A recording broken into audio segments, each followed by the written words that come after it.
உங்கள் favourite TV ஷோக்களை இனி miss பண்ண தேவையில்லை. ZEE5 இல் முற்றிலும் இலவசமாக காணுங்கள். இங்கேயும் எப்பொழுதும். அது வந்து நான் ஒரு விஷயத்தை பார்த்தேன். அது ரொம்பவே விசித்திரமாக இருந்துச்சு. என்னால அதை நம்பவே முடியல. அது வந்து நான் என்ன சொல்ல வந்தனோ, என்ன சொல்லணுமோ அதை போய் ப்ரிப்பேர் பண்ணிட்டு வா. அதுக்கப்புறம் எங்களை கூப்பிட்டு தெளிவா சொல்லு. ஓகே, நீங்க வாங்க, உங்ககிட்ட ஒண்ணு பேசணும். அப்பா,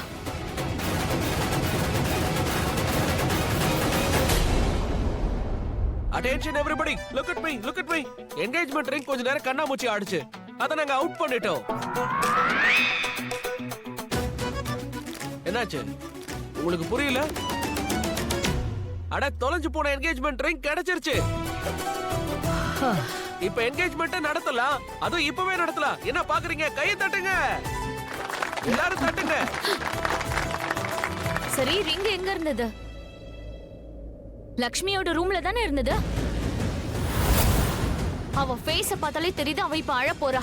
ஏன்னா இவன் நம்பர் 1 திருடி. அதான். இல்ல சோனியா, இந்த ரிங் ஒண்ணு லக்ஷ்மி கிட்ட இருந்து கிடைக்கல. இந்த ரிங் அவகிட்ட இருக்கு. ஐ சி. அங்க அவளை பார்த்தல்ல, மேல அவ நின்னுகிட்டு அழுதுட்டு இருந்தால. அதோட ரீசனும் எங்களுக்கு நல்லா தெரியும். இவ ஏன் இப்படி பிஹேவ் பண்ணான்னு எனக்கு தெரியும். It's okay Lakshmi. இந்த வாழ்க்கை நமக்கு சில விஷயங்களை தப்பா கொடுத்துருது. அத அந்த வாழ்க்கையை திரும்ப வாங்கிக்கோ. லைக் ரிஷி. ரிஷி எப்பவுமே எனக்கு சொந்தம். எது எனக்கு சொந்தமோ அது எப்பவும் என்கிட்ட தான் இருக்கும்.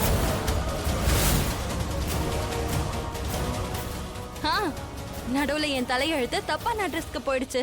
பட் நவ் லுக், என்னுடைய துணைவன்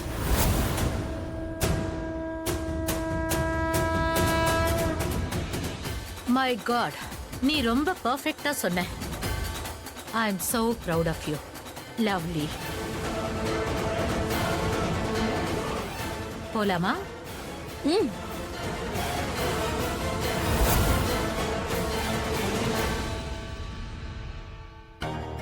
என்ன நீ அப்படி பாக்குற?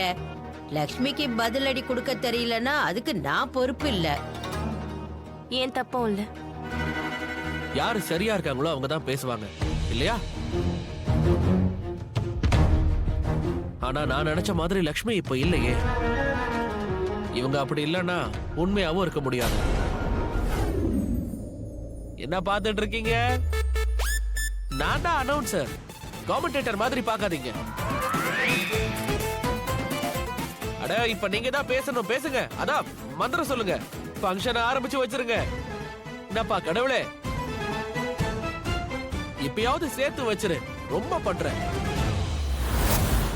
பண்ணிடு. சரியா? பண்ணிடுவியா? ஓகே. என்ன எல்லாரும் பார்த்துட்டே இருக்கீங்க? அதான் என்கேஜ்மெண்ட் நடக்க போதுல, எல்லாரும் கையை தட்டுங்க. ஓம் மங்களம் பகவான் விஷ்ணு மங்களம் கருடத்வயா மங்களம் புண்டரீகாட்ச மங்களாயத்னோ ஹரி. ரிஷி சார், நீங்க முதல்ல மோதிரத்தை போடுங்க.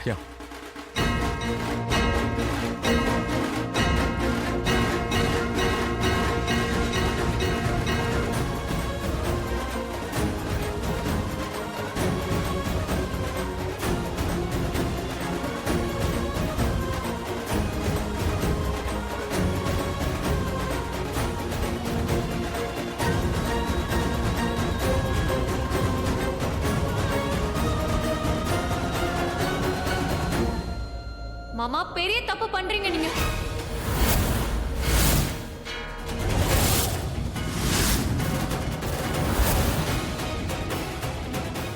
என்ன மாமா இது? இவ்வளவு போய் என்கேஜ்மெண்ட் பண்றீங்க? இல்ல, இது நடக்க கூடாது. உனக்கு என்ன பைத்தியம் பிடிச்சிருக்கா? மறுபடியும் ஆரம்பிச்சிட்ட. ரிஷி எனக்கு மோதிரம் போடுற நேரத்துல வாய்க்கு வந்ததெல்லாம் நீ உளறிக்கிட்டு இருக்க. என்கேஜ்மெண்ட்டை நிறுத்த முயற்சி பண்ணாத. அண்ட் ரிஷி, நீ தயவு செஞ்சு அவ பக்கம் திரும்பாத. நீ அவ சொல்றதையும் கேட்காத. Don't listen to her. இவளும் இவ அக்காவும் வேடிக்கை பார்க்கட்டும். நீ மோதிரம் போடுறத பார்க்கட்டும். Do it.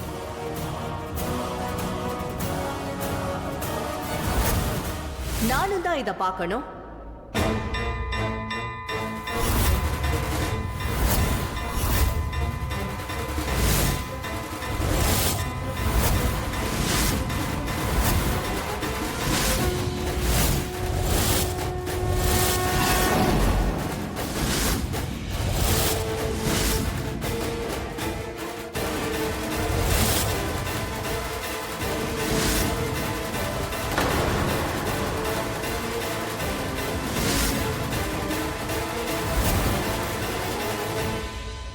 என்ன தெரியுதா, நான் அதே ஜட்ஜு தான். ரிஷியும் லக்ஷ்மியும் ஒன்னா இருக்கணும்னு நான் தான் தீர்ப்பு வழங்கினேன். ஓ, இங்க என்ன நடந்துட்டு இருக்கு? என்ன டொனேஷன் டிரைவுக்காக இங்க கூப்பிட்டாங்க. ஆனா இங்க வந்தா இங்க வேற என்னமோ நடக்குது. நான் ரொம்ப சிம்பிளா தமிழ்ல தான் கேள்வி கேட்டேன். இங்க என்ன நடக்குதுன்னு யாராவது எனக்கு புரிய வைங்க. எப்படி நீங்க எல்லாம் எல்லாத்தையும் தப்பாவே பாக்குறீங்க? நான் டிவோர்ஸ விட்டுட்டு வேற ஏதாவது தீர்ப்பு சொன்னா என்ன?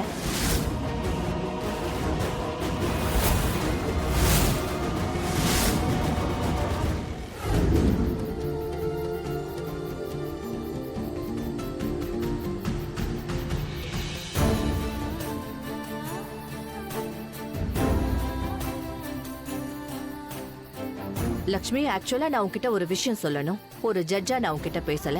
இப்ப நான் ஒரு பொண்ணா உன்கிட்ட பேசுறேன்.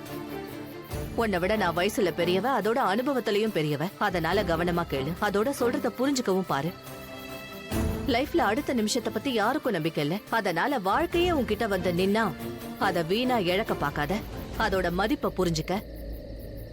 மக்கள் சொல்லுவாங்க எல்லாமே விதிப்படிதான் நடக்கும்னு சொல்லுவாங்க. அத மாத்த முடியாதுன்னு சொல்லுவாங்க. But you know what? அதை அழிக்க கூடியது நம்ம கையில தான் இருக்கு. அத நீ பண்ணாத. நான் உங்க 2 பேருக்கும் எதுக்காக டிவோர்ஸ் கொடுக்கல? ஏன்னா உன் மேல அவன் வச்சிருக்கிற அக்கறை அவன் கண்ணுல நான் பார்த்தேன். அவனோட பேச்சுல உனக்கான மரியாதை இருந்தது. உன் மேல வச்சிருக்கிற அன்பு தெரிஞ்சுது. என்ன அவன் அதை வெளிப்படுத்த மாட்டேங்கிறான். ஆனா என்னால அதை உணர முடிஞ்சுது. அதனால அவன் என்ன சொன்னாலும் அதை நீ சீரியஸா எடுத்துக்காத. ஆக்சுவலா தனக்கு என்ன வேணுங்கிறது ஆம்பளைங்களுக்கு தெரியாது. பட் யூ நோ, ஒரு பொம்பளைக்கு அது எல்லாம் தெரியும். வாழ்க்கைக்கு என்ன வேணும்னு தெரியும். அதனால உன்னோட வாழ்க்கைக்கு என்ன தேவையோ அதை நீ பாரு. அதுக்காக போராடு. உனக்காக, உன் அன்புக்காக, உன்னோட வாழ்க்கைக்காக போராடு. ஜெயிக்க கத்துக்க.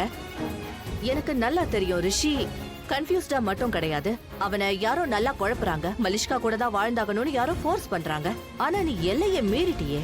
என்கேஜ்மெண்ட்ட பண்ணிக்கன்னு நீ அவன் கிட்ட போய் சொல்லிருக்க. மேம், அது